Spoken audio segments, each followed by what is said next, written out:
Antes de la palabra de Dios. Trajeron su Biblia, ¿verdad? ¿Cuántos dicen amén? Es importante traer la Biblia.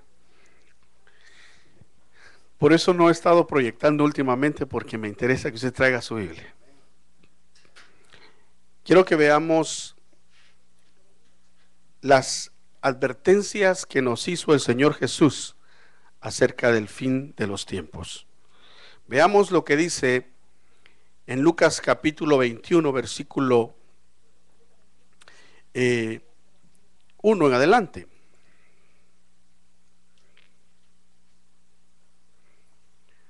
Veámoslo del 5 en adelante.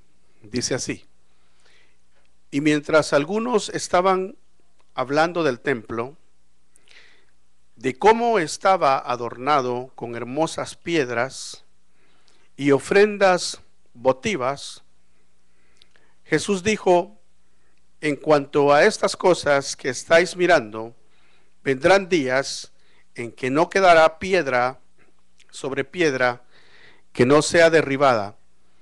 Y le preguntaron diciendo: Maestro, ¿cuándo sucederá esto? ¿Y qué señal habrá cuando estas cosas vayan a suceder? Una de las cosas que son muy importantes es de que el Señor no se fija en las cosas superficiales. El hombre de por sí tiende, uno como humano tiende a dejarse llevar por lo que ve, por las cosas que están a la superficie. Pero el Señor en muchas ocasiones nos enseña que las cosas de afuera son importantes, pero no son las más importantes. Se lo dijo a Marta. Le dijo: Marta, María ha escogido la mejor parte. La parte que tú estás haciendo es muy buena, porque me estás sirviendo, porque quieres agradarme en cuanto a lo que a mí me gusta comer, porque ella preparaba comida. Pero le dice: pero María escogió lo mejor. Y eso es estar a los pies de Él, del Señor. Y le dice: y esta parte nadie se la quitará. Entonces, como iglesia de Cristo, tal vez si me das un poco de volumen, Augusto, por favor. Como iglesia de Cristo, nosotros debemos de aprender esta enseñanza de parte del Señor. No nos fijemos tanto en las superficialidades. Hay gente que se tiende a impresionar, especialmente hoy, de templos. Fíjense que es muy importante que el Señor estaba en el templo, en aquel templo tan majestuoso en Jerusalén, que había sido reconstruido. Se habla acerca del templo de Salomón.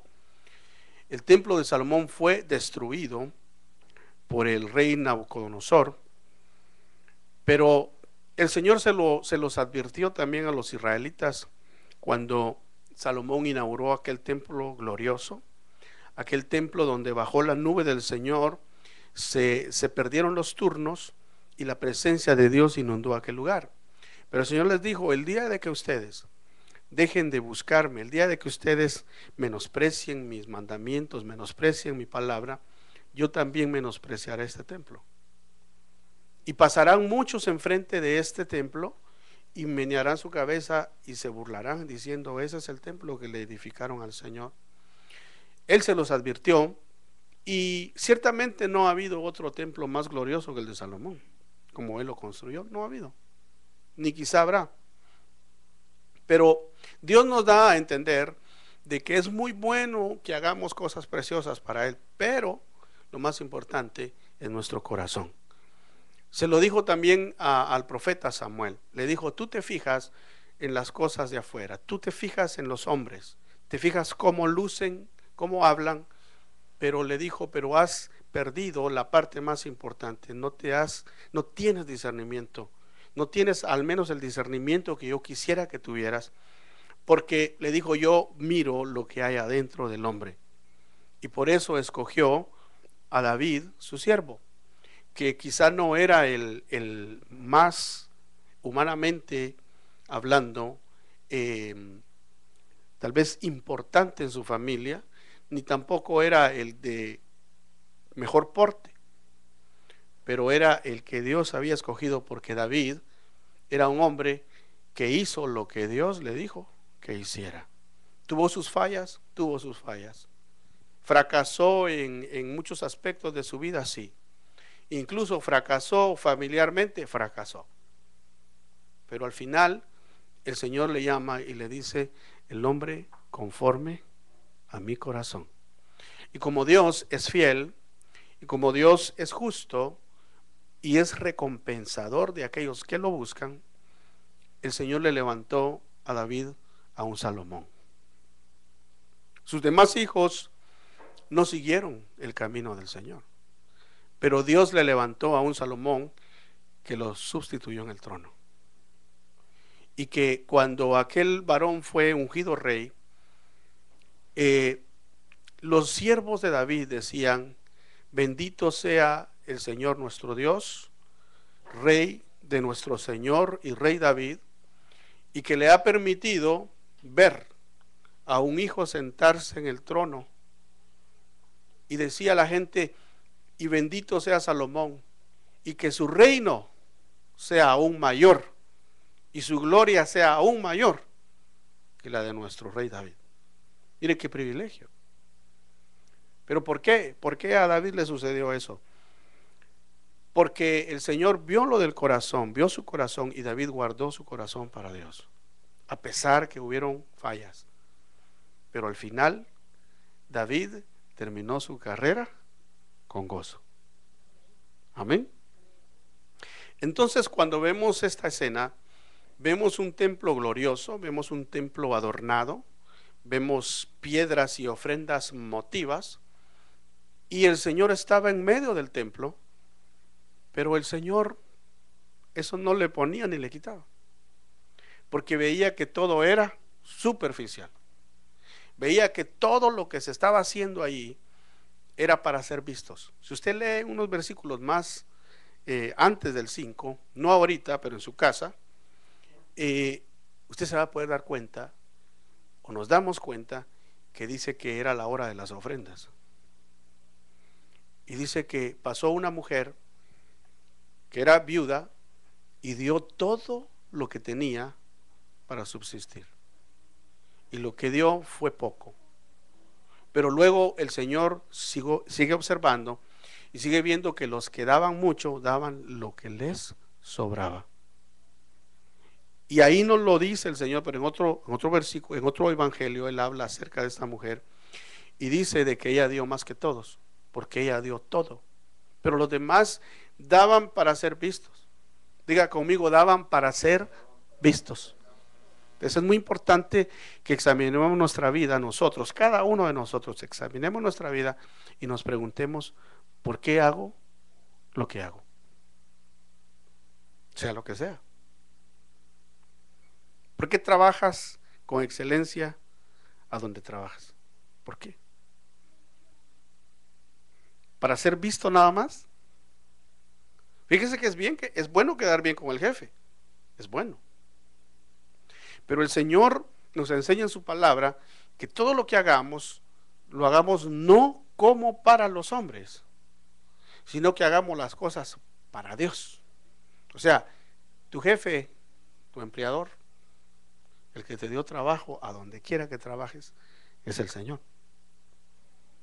Entonces, ¿para quién tienes que trabajar? Para Él. Y luego que trabajes para Él, trabaja para tu jefe terrenal.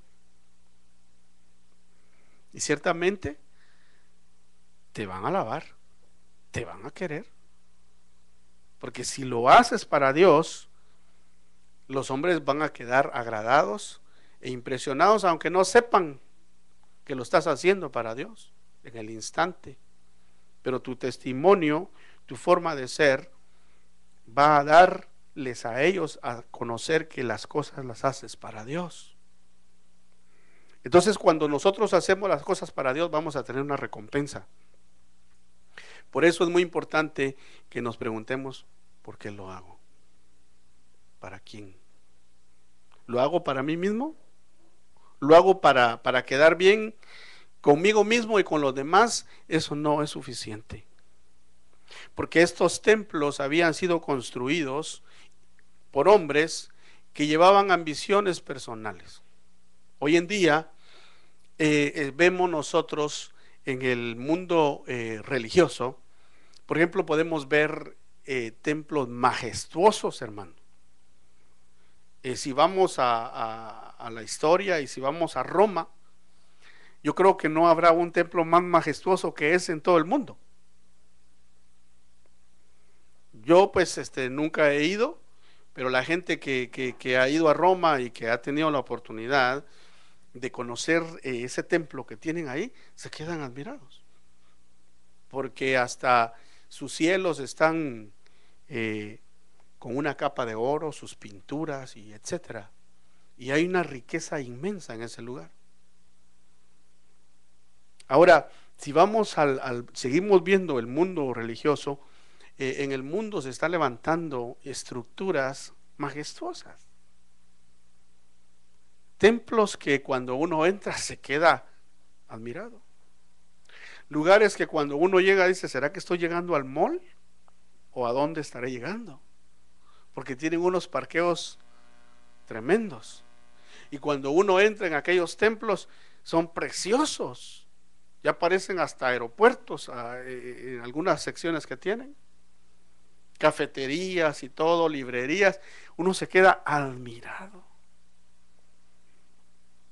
Pero me pregunto yo, ¿y cuando el Señor entra a esos lugares, qué pensará? ¿Se quedará admirado Él de eso? No. Si hay en el cielo, hay cosas preciosas. Entonces, es muy importante que le pidamos al Señor que nuestro corazón esté bien afinado con el corazón de Dios, para que seamos como David, hombres y mujeres conforme el corazón de Dios. Fíjese que David no tenía un templo como el que construyó su hijo. Él quiso construir un templo, pero el Señor no lo dejó. Sino que David dice que cantaba alabanzas al Señor en medio de una tiendita sencilla, a donde solo había como una carpita que cubría el arca, y ese era el lugar a donde el Señor se agradaba estar. Y ahí el Señor se agradaba que su siervo David lo alabara y lo adorara. Entonces podemos darnos cuenta que Dios no es superficial, el corazón. Por eso, cuando dice que el Señor vio todo eso que estaba sucediendo, el templo adornado con hermosas piedras y ofrendas motivas, Jesús solamente dijo, en cuanto a estas cosas que estáis mirando, vendrán días en que no quedará piedra sobre piedra. Según él, según los apóstoles, según sus discípulos, el Señor se iba a quedar boca abierto, ¿verdad? ¿Y qué les dijo? Les digo que de esto no quedará piedra sobre piedra. Y luego añade el Señor, y le preguntaron, dice, añade el Señor, vendrán días en que esto sucederá, y estas piedras serán derribadas. Y luego le dice a sus discípulos, maestro, ¿cuándo sucederá esto? ¿Y qué señal habrá cuando estas cosas vayan a suceder? Y dice en el versículo 8, y él dijo, mirad que no seáis engañados, porque vendrán en mi nombre diciendo, yo soy el Cristo, y el tiempo está cerca. Entonces el engaño, hermano, puede venir de muchas formas. El primer engaño que nos puede acechar, y es el más peligroso, es el engaño a nuestro corazón, porque dice la Biblia que el corazón del hombre es engañoso y que solo Dios lo conoce. Y luego añade la palabra y dice, son muchos los caminos que al hombre le parecen rectos, pero su final es un final de muerte. Entonces el primer engaño puede venir de nuestro corazón, hacernos creer que estamos bien, hacernos creer que no necesitamos nada, que lo sabemos todo. Y la Biblia nos enseña que debemos de ser dependientes de Dios. El salmista decía, Señor, examina mi corazón y mira si hay algo en mí que no te agrade. Entonces, ¿qué actitud debemos de tener para que el corazón no nos engañe? es decirle: Señor, examíname. Espíritu Santo, examíname, muéstrame. Yo creo estar bien. Yo creo que te estoy buscando correctamente. Yo creo que estoy haciendo las cosas bien, pero examíname y enséñame si hay algo en mí que no te agrada. Entonces el Espíritu Santo es el que nos va a guiar a toda verdad en nuestro corazón. Entonces el Espíritu Santo nos va a sacar todo engaño del corazón, pero luego también hay otra clase de engaños afuera. Y hay mucha clase de engaños, hermano. Fíjese que, por ejemplo, hay gente que fascina a los demás con conspiraciones, le llaman, ¿verdad? Que comienzan a hablar de que las Torres Gemelas se cayeron porque no sé qué pasó, y la gente le captan su atención y los comienzan a fascinar con mitos. Por eso dijo el apóstol Pablo que nosotros seamos cuidadosos en no seguir mitos de hombres, porque hay gente, hermano, que tiene una mente para inventarse cosas tremenda. Y eso no sucedió solo en estos tiempos, sucedía en el tiempo del apóstol Pablo. Sucedía que le captaba, hermano, la atención a la gente y comenzaban a llevarlos por otros lugares, por engaños. Tengamos cuidado. También hay engaños en los cuales el enemigo se ha metido aún en el templo del Señor, en la iglesia, y comienzan a enseñar cosas que la Biblia no dice y a llevar a la gente por un camino el cual no los va a llevar a ningún buen fin. Hay gente que no predica el estorbar el pecado a los demás, solo le predica a la gente que están bien. Entonces ese es un engaño, eso es un engaño, porque ciertamente nosotros, hermano, hasta el día que el Señor venga en el arrebatamiento y nos lleve, ¿cuántos dicen amén? O hasta el día que nos toque partir de esta tierra, si el Señor no viene, vamos a tener que combatir contra el pecado. Todos los días de la vida, todos los días de nuestra vida, vamos a tener que combatir contra el pecado. Por eso el apóstol Pablo dice, huid de las pasiones juveniles, dice. Y se lo dice a jóvenes y se lo dice a viejos. ¿Qué es lo que nos está diciendo? Hasta el último día nos va a tocar batallar, pero en Cristo somos más que vencedores, ¿verdad? Entonces es necesario que la palabra esté llegándonos, recordándonos, exhortándonos, animándonos y aún reprendiéndonos, para que nosotros podamos caminar conforme el Señor quiere. Aquí dice el Señor, porque muchos vendrán en mi nombre diciendo yo soy el Cristo. Aquí lo que se está refiriendo es que vendrán falsos ungidos, vendrán falsos pastores, vendrán falsos maestros, falsos evangelistas, falsos apóstoles y falsos profetas. Porque aquí está hablando de ungidos. Vendrán aún, ¿sabe qué? Falsos hermanos. Porque ustedes son ungidos. ¿Cuántos son ungidos aquí por el Señor? Entonces vendrán falsos hermanos también, que se meten en la congregación y que se ven, hablan bonito, todo se ve, uno se queda admirado, ese hermano, pero son falsos. Ahora, a nosotros como cuerpo de Cristo, como iglesia de Cristo, creo que no nos toca estar criticando a otros. Le voy a decir por qué. Porque cuando comenzamos a criticar a la gente, entonces quitamos de nosotros mismos la paz. Y el Señor nos manda a estar en paz con Dios y con nosotros mismos. ¿Sabe qué nos toca a nosotros como cuerpo de Cristo? Es predicar la verdad.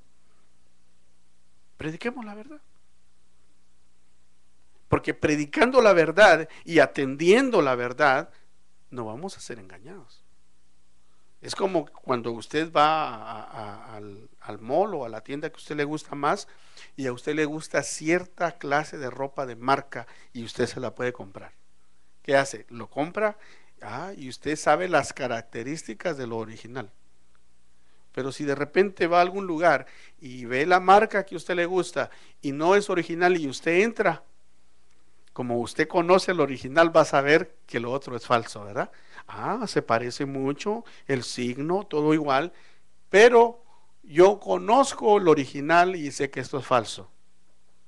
De esa forma debemos nosotros entonces atender la palabra, predicar la palabra. Por eso el apóstol Pablo le decía a los hermanos: yo quiero que ustedes oren por mí, para que el Señor me dé palabra y yo pueda predicarla con denuedo, para que Dios me revele, para que ustedes oigan revelación de Dios y se acostumbren, pero no acostumbrarse en el aspecto de que ya ni se le pone atención, sino que ustedes sean receptivos de la revelación de Dios, para que no sean engañados.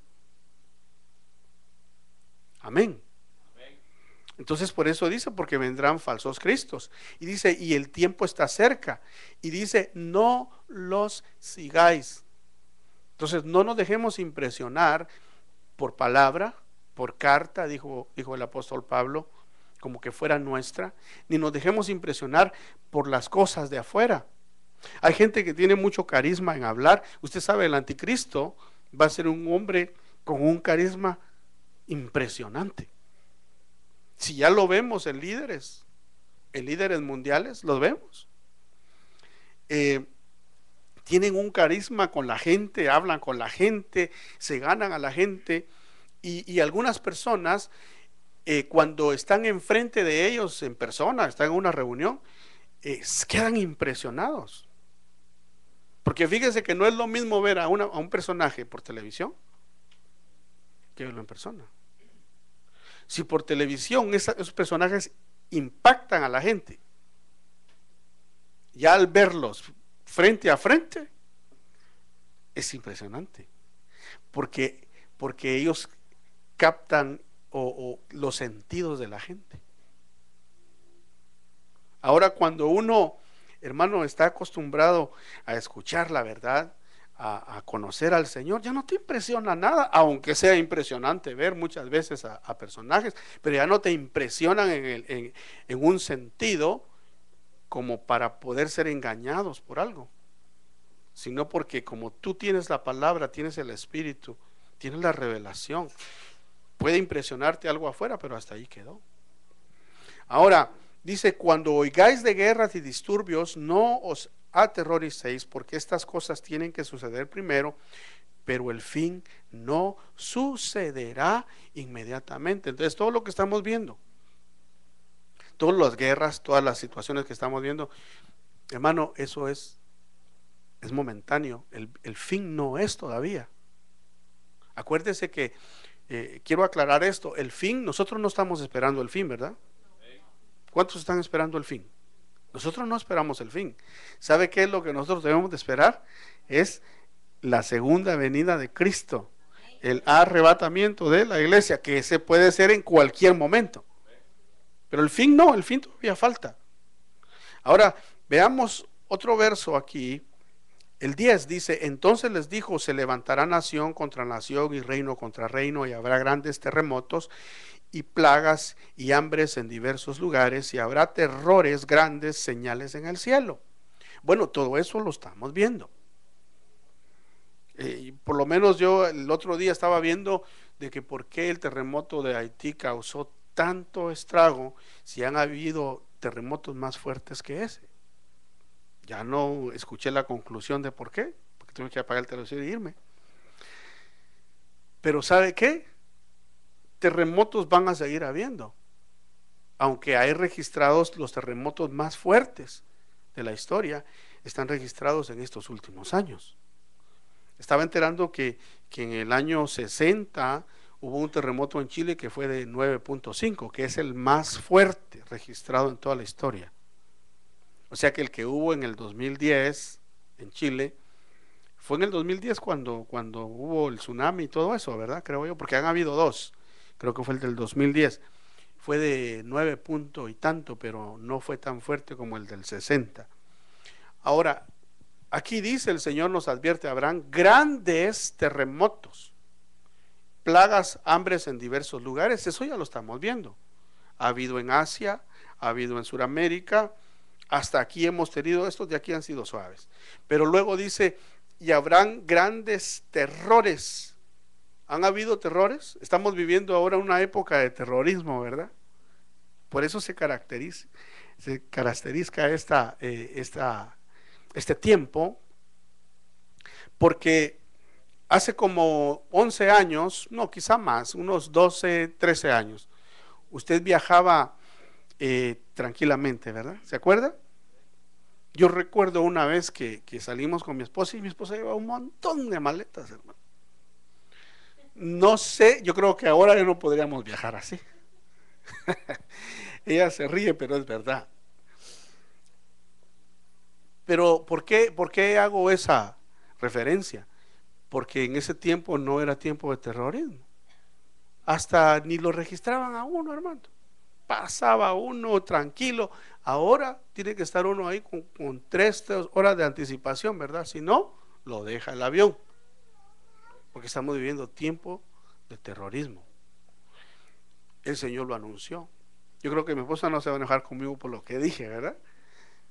Es una referencia porque nos sucedió. Ahora, pero antes de todas estas cosas, dice, oiga esto, pero antes de todas estas cosas os echarán mano y os perseguirán. Fíjese que esta parte a mí me impresiona. Le voy a decir por qué. Cuando leemos Mateo 24 nos habla de terremotos, de hambres, de cosas que están sucediendo en el mundo, pero Lucas nos enfoca de otra forma, que nos apremia más a nosotros. Fíjese que dice aquí, habrá terremotos, grandes señales en el cielo, ya lo hemos visto, pero antes que estas cosas sucedan, os echarán mano y os perseguirán. Ya esto ya no suena tan bonito, ¿verdad? A mí por lo menos no me suena tan bonito, porque aquí nos está hablando a nosotros. Dice aquí, os perseguirán, entregándoos a las sinagogas y cárceles, llevados ante reyes y gobernadores por causa de mi nombre. Entonces, yo creo que debemos nosotros de pedirle mucho a Dios, porque el Señor nos está hablando en este capítulo, y tanto como en este capítulo como en Mateo, está hablando de persecuciones. Pero hay 2 clases de persecuciones, uno para la iglesia y otro para Israel. Aquí está hablando obviamente a la iglesia y le está diciendo, habrán persecuciones, los llevarán a las cárceles, y luego dice, llevaos ante reyes y gobernadores por causa de mi nombre. Esto os dará oportunidad ¿de qué? De testificar. Yo pienso que entonces una de las maneras que podemos tal vez nosotros evitarnos persecuciones, ¿sabe cuál es, hermano? Testifique. Para que el Señor no diga, bueno, este no ha testificado, voy a tener que meterlo en alguna tribulación para que testifique. Testifiquemos. Testifiquemos del amor de Dios. ¿Sabe? Es bíblico lo que le estoy diciendo, porque en Jerusalén, cuando el Señor ascendió al cielo, todos estaban bien contentos, fíjese, ahí, amén, un avivamiento, descendió el Espíritu Santo, se convirtieron 5,000, no tuvimos que ir a evangelizar, el apóstol Pedro fue el que dio el mensaje, se convirtieron 5,000 todos acomodados. ¿Y qué hizo el Señor? Dice que permitió que en Jerusalén se desatara una gran persecución contra los cristianos, que no les quedó otra que ser esparcidos por todos lados, y de esa manera predicaron el evangelio. Causa de persecución. Entonces, nosotros al predicar el evangelio no solamente estamos glorificando el nombre del Señor, sino que podemos evitarnos problemas. Yo no sé si usted está de acuerdo conmigo, pero yo lo veo de esa forma, hermano. Porque aquí el Señor dice, serán llevados a las cárceles y ante los gobernantes por causa de mí. Y luego dice, esto os dará oportunidad de testificar. Luego añade el Señor, entonces les dijo, Se levantará nación contra nación y reino contra reino. Por tanto, proponed en vuestros corazones. Esto sigue con respecto a la persecución. No preparar de antemano vuestra defensa, porque os daré palabras y sabiduría que ninguno de vuestros adversarios podrá resistir ni refutar. Pero estas cosas han de suceder, quizá no a todos, pero a muchos.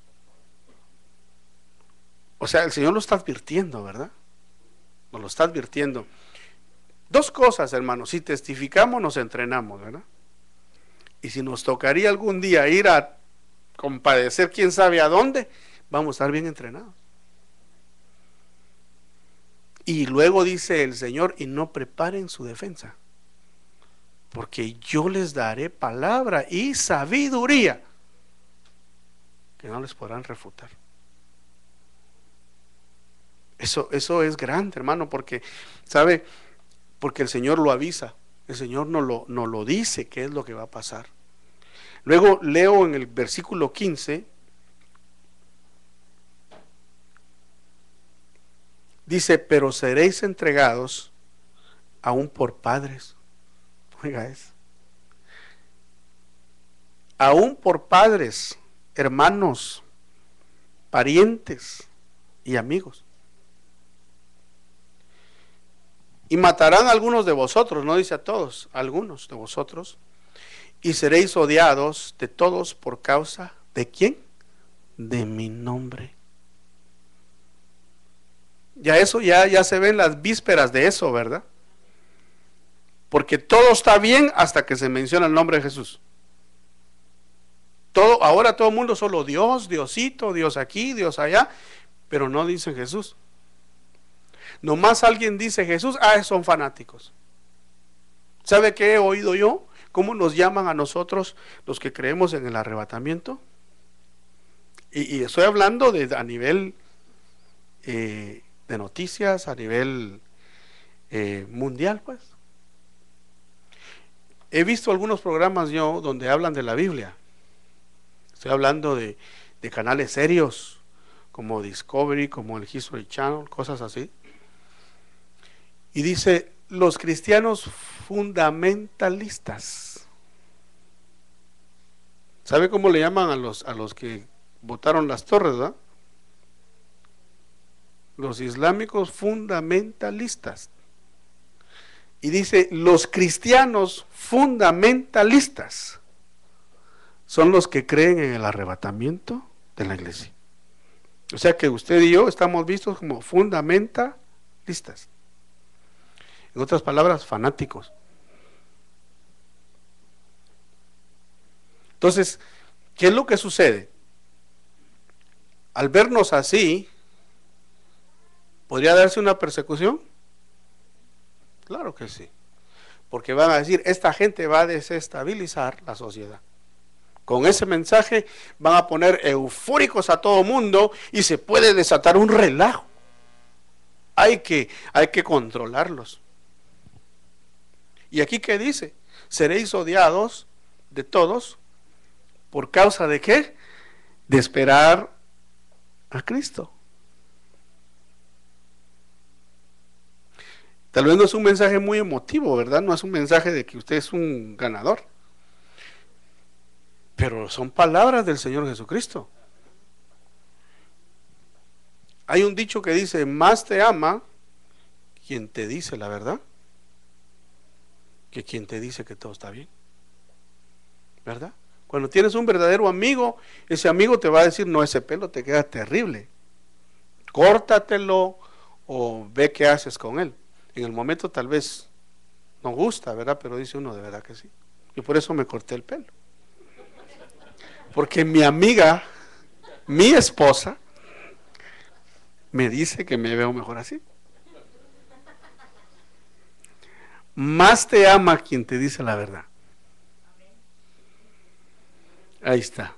Que quien te mata con una mentira. Gente que le dice: ¿cómo te queda divino? Te queda el vestido, le dice a la pobre, y ella sale como que y anda haciendo ridículo.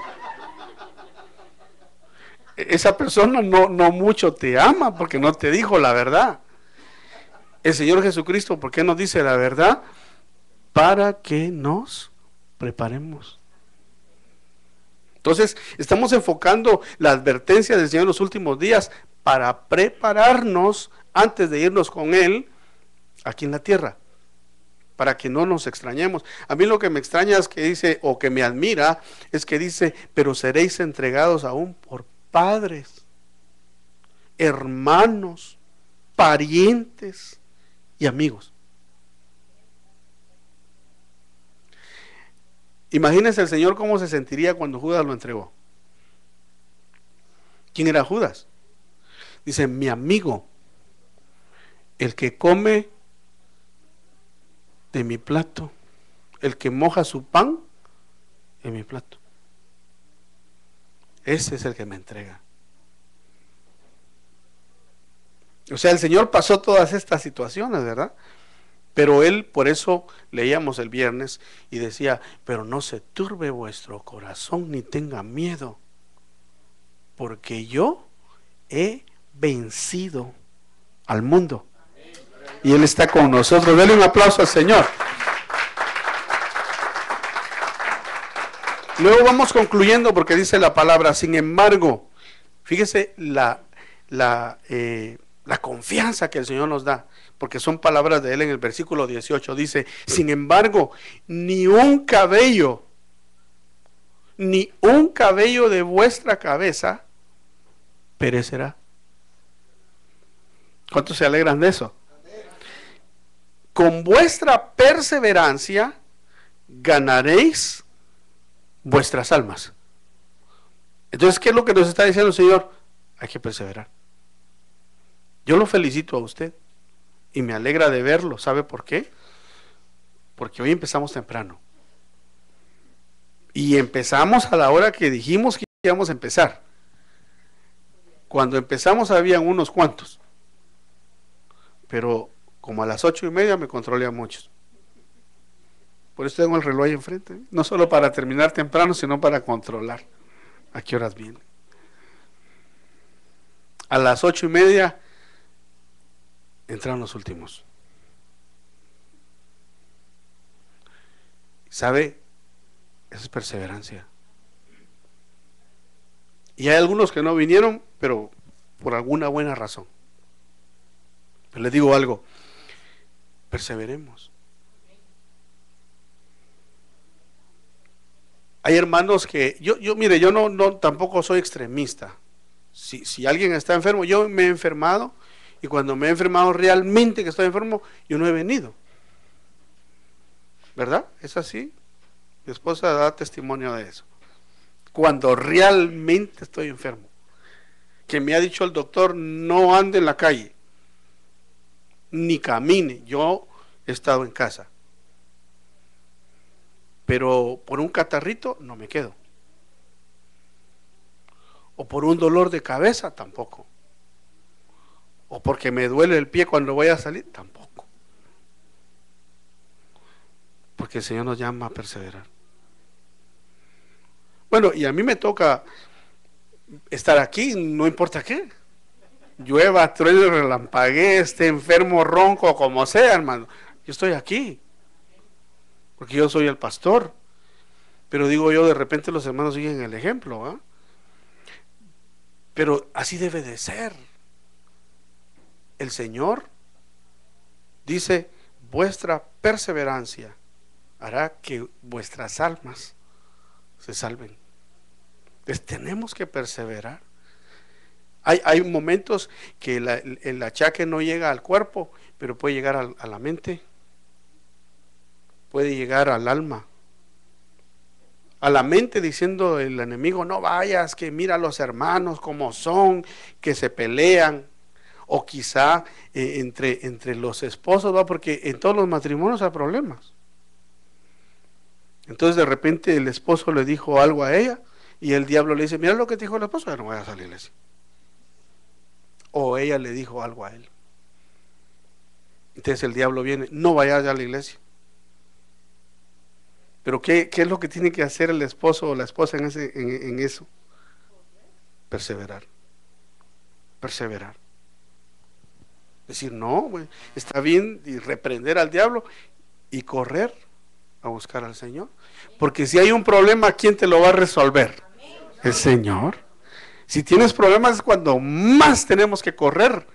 Fíjense que cuando no hay problemas, hay que estar aquí, buscando al Señor. Pero cuando hay problemas, ay, es que estoy deprimido, dicen muchos, ¿verdad? Me entró la depresión, pues corra a buscar a quien le puede quitar la depresión.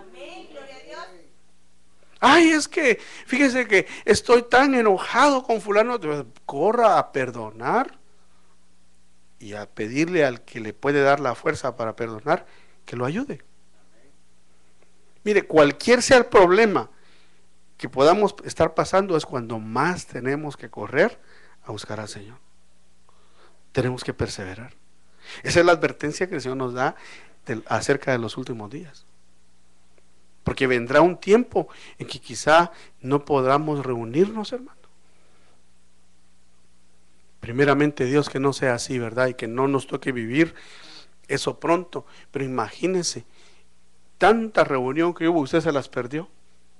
Y cuando anhele reunirse, no hay. Busquemos al Señor hoy mientras Él puede ser hallado. Y aprovechemos nuestro tiempo bien, estando en comunión con el Señor, con los hermanos, y ayudémonos los unos a los otros. Si usted ve que un hermanito no vino, llámelo. Hermano, ¿cómo está? Fíjese que estoy pasando eso. Agarre su carro, vaya a orar por él. Y está ahí cerquita, ¿verdad? Y esto me refiero, que al decir esto me refiero que sean hermanas con hermanas, ¿verdad? No quiero a ningún hermano llamando a ninguna hermana, hermano, ¿por qué no? No. Solo que sea su tía, su prima, su mamá, la abuelita o la bisabuela. Y un varón que no ve que llegó el varón, llame al varón y dígale, hermano, ¿qué pasó? ¿Qué te pasa, hermano? Fíjate, vaya a orar por él. Y las hermanas con las hermanas. Amén. Es un orden. En Dios tenemos que tener orden. Entonces, perseveremos y animémonos los unos a los otros. Amén.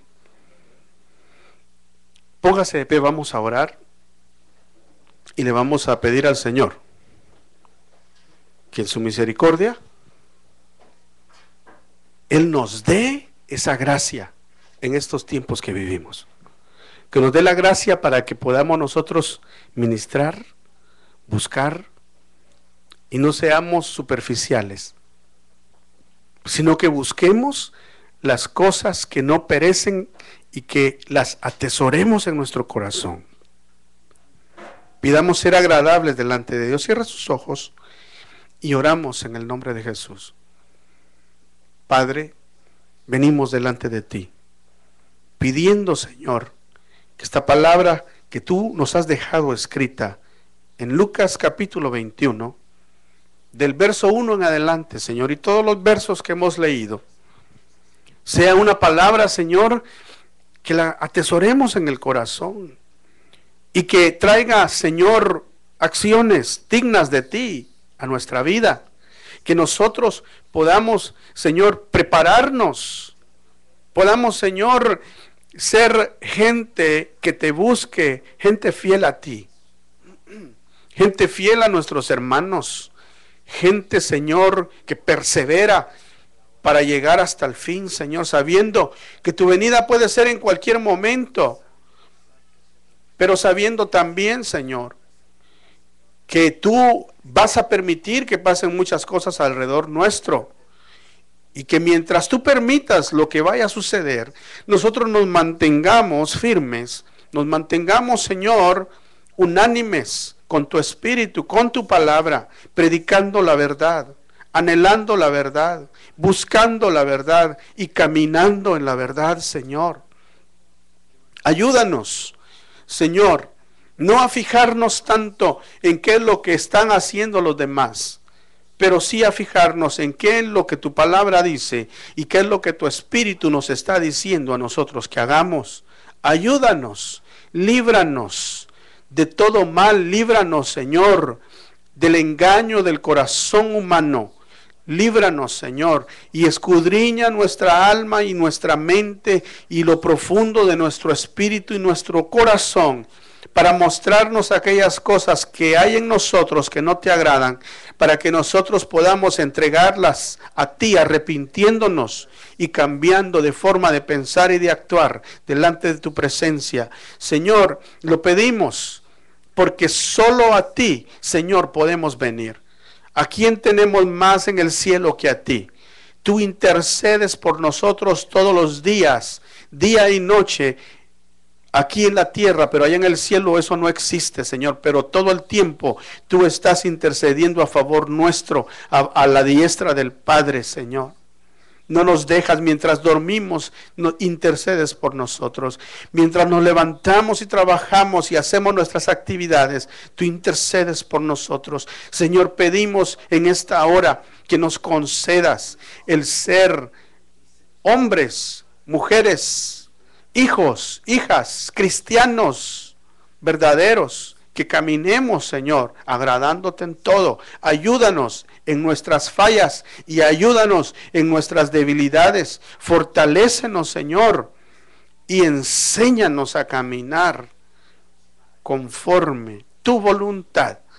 Ayúdanos a crecer, que no seamos niños, sino que seamos maduros, que seamos dependientes de tu palabra, dependientes de tu espíritu, dependientes de tu voluntad, para que nosotros podamos, Padre, caminar en el agrado de tu presencia.